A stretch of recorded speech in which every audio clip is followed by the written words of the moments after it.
కళాశాల తరపున ముఖ్యంగా మిమ్మల్ని ఇక్కడికి పిలిపించడానికి కారణము ఏమిటనగా, మొన్న మీకు ఆల్రెడీ తెలుసు, ఆదివారం నాడు మనకి ఇక్కడ ఎమ్మెల్యే గారి ఆధ్వర్యంలో ఆల్ని యొక్క సమావేశం అనేటువంటి జరిగింది. అది కళాశాల యొక్క 60 వసంతాలు పూర్తి చేసుకునేటువంటి సందర్భంగా జరపవలసినటువంటి రేఖ గురించి. అయితే మేము ఇక్కడికి మిమ్మల్ని పిలవడానికి కారణం ఏంటంటే, ఈ మీటింగ్ అంటే ఏంటి, ఆల్ని సమావేశానికి కానీ తర్వాత కాలేజీ యొక్క అభివృద్ధి అంతటిని కూడా ఒకసారి మీ ముందు ఉంచడానికి అన్నట్టు పిలిపించడం జరిగింది. అయితే మొట్టమొదట కళాశాల తరఫున విద్యార్థులు కానీ అధ్యాపకుల తరఫున పట్టణ ఎమ్మెల్యే గారికి మరియు ఎంఏఎస్ ఆల్ని అసోసియేషన్ అనేటువంటి ప్రతినిధులందరికీ కూడా ధన్యవాదాలు తెలియజేసుకుంటున్నాము. ఎందుకంటే వారి కళాశాల తరఫున ఎంతో ఇంట్రెస్ట్ తీసుకొని శ్రద్ధ తీసుకొని పోవడము, వారికి అందరికీ కూడా విద్యార్థుల తరఫున మా అధ్యాపకుల తరఫున మేము ధన్యవాదాలు తెలియజేసుకుంటూ, మరి ఈ ఈ సంవత్సరం లోపల, ఈ అకాడమిక్ ఇయర్ లోపల ఎమ్మెల్యే గారు కళాశాలకు దాదాపుగా ఒక 3-4 టైమ్స్ రావడం అనేటువంటిది జరిగింది. సో 3-4 టైమ్స్ లోపల వచ్చినప్పుడు మనకు జరిగినటువంటిది ఏంటంటే, మొట్టమొదట పర్యావరణ దినోత్సవం సందర్భంగా తీసుకున్నట్టయితే మనకు ప్రధానమంత్రి అంటే మన సెంట్రల్ ప్రభుత్వం ఏదైతే ఉందో ఎయిర్ కార్డ్ మాకి లాంచ్ చేయడం జరిగింది ఇక్కడ. దాని భాగంగానే మా కళాశాల లోపల ఉన్నటువంటి ఎన్ఎస్ఎస్ విద్యార్థులందరినీ దాంట్లో భాగస్వామ్యం చేసేసి మొక్కలు పెట్టించేసి ప్రతి ఒక్క విద్యార్థికి కూడా ఒక మొక్క యొక్క సంరక్షణ బాధ్యత ఇవ్వడం జరిగింది. మరి యూఎస్ కళాశాల గ్రౌండ్ లోపల చూసినట్టయితే కనుక మొక్కలు పెట్టించడమే కాకుండా మున్సిపల్ వారి ఆధ్వర్యం లోపల కమిషనర్ గారు, చైర్మన్ గారు, వారి ఇంజనీర్ వారందరి యొక్క డిఎఫ్ఓ వారు వీరందరి సహాయం ద్వారా మొత్తం కూడా ఫెన్సింగ్ చేసుకోవడం కూడా జరిగింది. వాటికి ఒక్కొక్క మొక్కను ఒక్కొక్క విద్యార్థి కూడా ఇవ్వడం జరుగుతుంది. దాని ద్వారా మరి సమ్మర్ లోపల నీరు అనేటువంటిది, వాటర్ ముఖ్యంగా సర్వే కావాలంటే వాటర్ కాబట్టి బోరు కూడా వేయించడం జరిగింది మున్సిపల్ వారు. సో దీనికి అంతటి కూడా కర్మక్రియ అంతా కూడా మన పక్కన ఎమ్మెల్యే గారు శ్రీనివాస్ రెడ్డి సార్ ద్వారానే మనకి ఇదంతా కూడా జరుగుతుంది. మరి ఇదే కాకుండా ఇంకా ముందు కూడా అంటే భవిష్యత్తులో కూడా ఈ కళాశాలలో చదువుతున్నటువంటి దాదాపు 4,000 మంది విద్యార్థులకు సార్ ద్వారా అన్ని విధాల న్యాయం చేకూరి వారి యొక్క భవిష్యత్తు అనేటువంటిది అందంగా తయారు చేయబడుతుందని చెప్పేసి, అందంగా అవుతుందని చెప్పి చెప్పడానికి ఏమాత్రం మాకు అంటే దాంట్లో సంశయం అనేటువంటిది లేదు. ముఖ్యంగా ఏంటంటే మా కళాశాలకు తిరిగి మంచి రోజులు వచ్చాయి అని మేము అనుకుంటున్నాము. ఒకప్పుడు ఎంఈఎస్ కళాశాల అంటే ఏంటో మీకు తెలుసు. ఈరోజు ఇక్కడ డిస్టిక్లో చేస్తున్నటువంటి అందరూ టీచర్స్ కానీ, స్కూల్ అసిస్టెంట్స్ కానీ, మ్యాక్సిమం ప్రతి డిపార్ట్మెంట్లో ఉన్నటువంటి ఎంప్లాయీస్ అందరూ కూడా ఎక్కడ చదువుకున్నాం అంటే ఎంఈఎస్ కళాశాలలో చదువుకున్నా అనేటువంటి ఆన్సర్ మనకు వస్తుంది. సో అదేవిధంగా ఇప్పుడు కూడా విద్యార్థులు అలా చదువుతూనే ఉన్నారు. సో మళ్ళీ కళాశాలకు అంతటి వైభవం అనేటువంటిది తిరిగి తీసుకురావాలి. రాష్ట్రంలోనే దీన్ని ఒక ఉత్తమ విద్యా సంస్థగా తీర్చిదిద్దాలనుకున్నారు ఎమ్మెల్యే గారు. వారికి మరి కళాశాల తరపున మా అధ్యాపకులు, విద్యార్థులు అందరి సహాయ సహకారాలు అనేటువంటివి ఉంటాయి. వారికి ఈ అకాడమిక్ ఇయర్ నుండి రీసెంట్గా మీకు కూడా తెలుసు బిఎఫ్ఎస్ఏ అనేటువంటి మినీ కోర్సును, బ్యాంకింగ్, ఫైనాన్షియల్ సర్వీసెస్, ఇన్సూరెన్స్ అనేటువంటి మినీ కోర్సును డిగ్రీ కళాశాలలోను మరి ఇంజనీరింగ్ కళాశాలలో గల గౌరవనీయులు మాన్యులు ముఖ్యమంత్రి గారు లాంచ్ చేయడం జరిగింది. దాంట్లో 13 కళాశాలలు ఉన్నట్టయితే ప్రభుత్వ కళాశాలలు, ఎంఈఎస్ కళాశాలను కూడా దాంట్లో భాగం చేయడం జరిగింది. One of the college among that 13 colleges. మరి ఆ అవకాశం అనేటువంటిది కూడా మనకు ఎమ్మెల్యే శ్రీనివాస్ రెడ్డి సార్ ద్వారాగానే దొరికింది. సార్ మరి ప్రస్తుతమైనటువంటి గౌరవనీయులు ఐటీ మినిస్టర్ గారిని, శ్రీధరరావు గారిని రిక్వెస్ట్ చేయడం వల్లనే కళాశాలకు అవకాశం అనేటువంటిది దక్కింది. దీనివల్ల కళాశాల లోపల 500 మంది విద్యార్థులు లాభపడడం అనేటువంటిది జరుగుతుంది. అంతేకాకుండా కళాశాలకు ఒకటి మాస్టర్ ప్లాన్ అనేటువంటిది రూపొందించబడ్డది.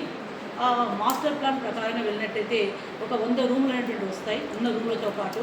సో దీనివల్ల కళాశాల లోపల అడ్మినిస్ట్రేషన్ బ్లాకు, తర్వాత ల్యాబ్స్ కానీ, తర్వాత క్లాస్ రూమ్స్ కానీ ఎటువంటి కొరత లేకుండా ఉంటుంది.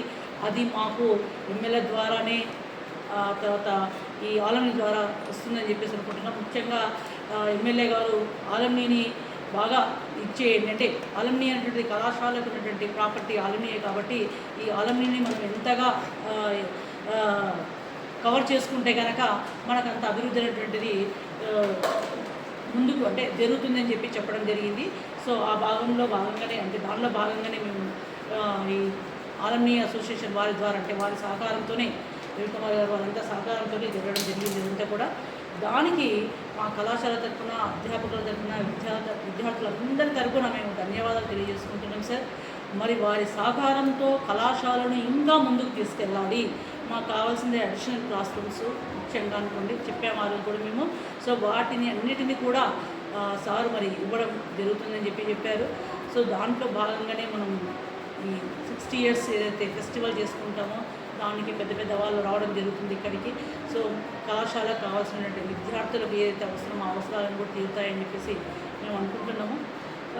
తర్వాత మనకి ఇక్కడ ముఖ్యంగా తీసుకున్నట్టయితే కనుక మాకు ఈ కళాశాల లోపల చదువుతున్నటువంటి విద్యార్థుల లోపల అధిక భాగము 80% దాకా రూరల్ బ్యాక్గ్రౌండ్ పీపులే ఉన్నారు మాకు.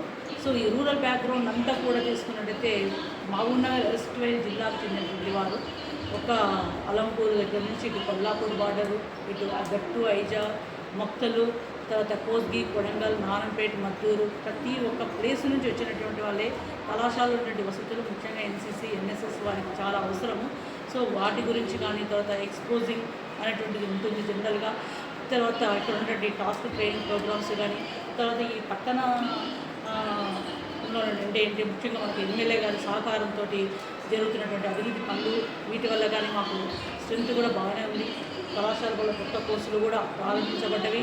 సో ఈ విధంగానే మాకు ఇంకా ముందు కూడా వీరి యొక్క సహకారం అంటే దొరుకుతుందని చెప్పేసి మేము ఆశిస్తున్నాము. సో మీ యొక్క సహకారం కూడా మరి పూర్తిగా మాకు ఉండాలి. ఎందుకంటే కనుక కళాశాలను అభివృద్ధి చేసుకునేటువంటి అవసరం అనేటువంటిది ఈ ప్రాంత వాసులుగా మనకు ఉంది, మన బాధ్యత ఉంది. దాంట్లో ప్రతి ఒక్కరి భాగస్వామ్యం ఉండాలి, మీ భాగస్వామ్యం చాలా ఉండాలి. ఎందుకంటే మీ ద్వారానే మేము చేయలేనటువంటి పనులు చేయగలుగుతాము. ఎంతమందో ఆలంని మీ ద్వారానే మళ్ళీ తిరిగి 20వ తారీఖు అని చెప్పడం జరిగింది ఎమ్మెల్యే గారి మీటింగ్. మరి దానికి కూడా పిలిపించడం జరుగుతుంది.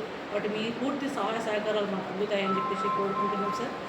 ముఖ్యంగా మరి దీనికి అంతటికీ మూల కారణమైనటువంటి ఎమ్మెల్యే గారికి మరొక్కసారి, అసోసియేషన్ వారికి అందరికీ కూడా మరొకసారి ధన్యవాదాలు తెలియజేసుకుంటూ, మీరు ఇక్కడికి వచ్చినందుకు మీకు మళ్ళీ ఇంకొకసారి ధన్యవాదాలు తెలియజేసుకుంటున్నాను. Thank you sir. Thank you very much. అంతేకాకుండా విదేశాలలో స్థిరపడిన ఎంఎస్ కళాశాల యొక్క పూర్వ విద్యార్థులందరూ కూడా కళాశాల వెబ్సైట్ లోపల ఇచ్చినటువంటి సమాచారం మేరకు ఎన్రోల్మెంట్ చేసుకుని ఆల్రెడీ సభ్యత్వాన్ని పొందగలరని చెప్పేసి ప్రతి ఒక్కరిని కూడా రిక్వెస్ట్ చేయడం జరుగుతుంది. ఈ సందర్భంగా వారు ఆల్రెడీ అంటే ఎంఈఎస్ కళాశాల యొక్క సభ్యత్వాన్ని పొందడమే కాకుండా అంటే ఆల్రెడీ మెంబర్ అవుతూ కళాశాల అభివృద్ధికి వారి యొక్క అమూల్యమైన సలహాలను ఇస్తూ వారి యొక్క సహాయ సహకారాన్ని అందించగలరని మరియు కళాశాల అభివృద్ధికి తోడ్పాటు అందిస్తారని చెప్పేసి ప్రతి ఒక్కరిని కూడా రిక్వెస్ట్ చేయడం జరుగుతుంది కళాశాల తరఫున. మరి ఎందుకంటే ఈరోజు విదేశాలలో ఉన్న స్థిరపడినటువంటి విద్యార్థులందరూ కూడా ఎంబీఎస్ యొక్క పూర్వ విద్యార్థులుగా అంటే ఎంబీఎస్ కళాశాల యొక్క ప్రాపర్టీ వాళ్ళంతా కూడా. So the product of MES అని చెప్పేసి పిలవడం జరుగుతుంది వాళ్ళందరినీ కూడా. మన ఆ ప్రోడక్ట్స్ అందరూ కూడా వచ్చి ఇక్కడ చదువుతున్న విద్యార్థులకు కూడా కొంత ఇన్స్పిరేషన్ చేసేసి వారికి మోటివేషను తర్వాత వారి గైడెన్స్ను కూడా ఇవ్వగలరని చెప్పేసి కోరుకుంటున్నాం సార్. ప్రతి ఒక్కరు కూడా ఈ అవకాశాన్ని సద్వినియోగపరచుకోగలరు. ముఖ్యంగా మరీ మేము అభ్యర్థిస్తున్నాం ప్రతి ఒక్కరిని కూడా.